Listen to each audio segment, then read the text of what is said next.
It's the kind of grotesque display that belongs in a satirical novel, not on the streets of Manhattan.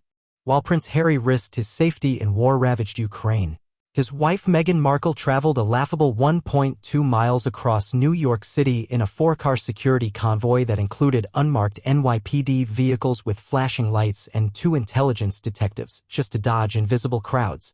Add in a contingent of private bodyguards and ex-Secret Service agents, and the result is a circus of self-importance that's as baffling as it is infuriating. This is not satire. This actually happened. The Duchess, stripped of any official royal role, commandeered a taxpayer-assisted security show fit for a head of state, not a D-list cable actress turned self-appointed humanitarian. Meanwhile, her husband, the so-called Prince of Progressivism, was across the globe in Ukraine, ironically fulfilling the role of quiet service she so often mocks. Yet it was Meghan who received the battalion of protection, motorcades, and flashing sirens for a short jaunt through one of the safest neighborhoods in Manhattan. And we're supposed to believe they're not living off of royal cash, foreign favors, or some covert arrangement with the U.S. government. Let's be honest, this isn't security. It's theater. Meghan's movements in NYC reeked of desperation for relevance. A 1.2-mile trip in a city where most powerful women walk surrounded by nothing but their influence was turned into a Hollywood production featuring unmarked NYPD vehicles, intelligence agents, and a security detail rivaling a presidential motorcade. She is not a diplomat. She is not an elected official. She is not even a working royal. She is, for all intents and purposes, a private citizen. And yet she's using security resources, both public and private, like she's the Secretary General of the UN. It is confirmed that NYPD intelligence officers were deployed during Meghan's stay in New York. These aren't regular beat cops, they're high-level detectives assigned to counterterrorism and intelligence. Their presence doesn't just raise questions, it demands answers. Who authorized this? Why were flashing emergency lights used? Was NYPD protocol violated to pander to a woman with no official standing in the United States? This isn't just about Meghan's narcissistic tendencies, it's about taxpayer-funded institutions being co-opted for vanity projects. The question needs to be asked, are U.S. taxpayers footing the bill for her delusions of grandeur? Private citizen or public burden? The cost of Meghan's security is not speculative, it's astronomical. Hiring former Secret Service agents runs into thousands of dollars per day. Combine that with private bodyguards, luxury transportation, and NYPD involvement, and you're looking at an expenditure that likely exceeds the average American's annual salary for a 20-minute drive. And where's Prince Harry in all this? In Ukraine, in an actual war zone, with minimal visible protection. The dichotomy couldn't be more insulting. The man who still claims royal status despite abandoning his duties has shown more humility in a literal battlefield than Meghan has walking out of a hotel lobby. How can a couple who constantly preaches about privilege, equity, and environmentalism justify this hyper-luxurious lifestyle? More importantly, who is paying for it? Royal family watchers and immigration analysts have pointed to an increasingly controversial question.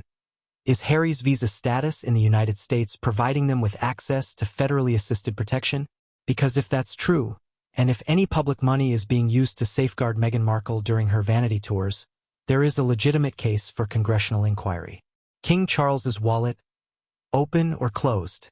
Then there's the uncomfortable but likely scenario. King Charles III is still funding their lifestyle. Despite stepping back from royal duties, Harry and Meghan continue to benefit from security arrangements and privileges that don't align with their private citizen narrative. If King Charles is indeed bankrolling the protection, it means the British taxpayer is indirectly paying for Meghan's self-glorifying performances in the U.S. Imagine the irony. British citizens financing a woman who spent years publicly trashing their institutions on Netflix, in books, and in endless interviews. For all the noise they make about independence, their actions suggest otherwise. Meghan and Harry appear to exist in a gray zone, enjoying the perks of royal status without the responsibilities, leveraging American institutions without accountability, and projecting a populist image while living like monarchs without a throne. The American confusion. Why are U.S. agencies playing along? The use of unmarked NYPD vehicles and intel agents is not a coincidence. That level of support doesn't come casually. It requires coordination and justification. Someone in authority approved this, and the American people deserve transparency. Was the Department of Homeland Security consulted? Was Harry's immigration status leveraged to extend protective services to Meghan? If so, it's a serious breach of U.S. norms. U.S. taxpayers did not consent to subsidizing the safety of ex-royals turned podcast grifters. If Meghan Markle needs a security entourage rivaling a presidential candidate, she can pay for it out of her Spotify settlement, not through the American Treasury or favors pulled by foreign embassies. And let's not ignore the potential diplomatic implications. What message does this send when a former royal is escorted like a head of state on American soil, while her own husband is given the equivalent of Uber-level security in an active war zone? It's insulting, tone-deaf, and dangerous. In every interview, Meghan talks about being misunderstood, about fear, about mental health, about wanting peace and privacy. But every public appearance contradicts these claims. Flashing lights, public spectacles, leaks to paparazzi, staged photo ops, lavish entourages. This isn't about safety, it's about ego, and it's not harmless. It undermines public trust. It wastes resources. It sends the wrong message to those who truly need protection. Journalists in danger, activists under threat, refugees seeking shelter. Meghan Markle is not a vulnerable figure. She is a highly protected, highly privileged woman manipulating optics for headlines. Meanwhile, Harry's minimalist presence in Ukraine makes it all the more glaring. He, at least, appeared to understand that service means stepping aside from the spotlight. Meghan, however, seems addicted to it. This isn't just an embarrassing stunt. It's a systemic failure.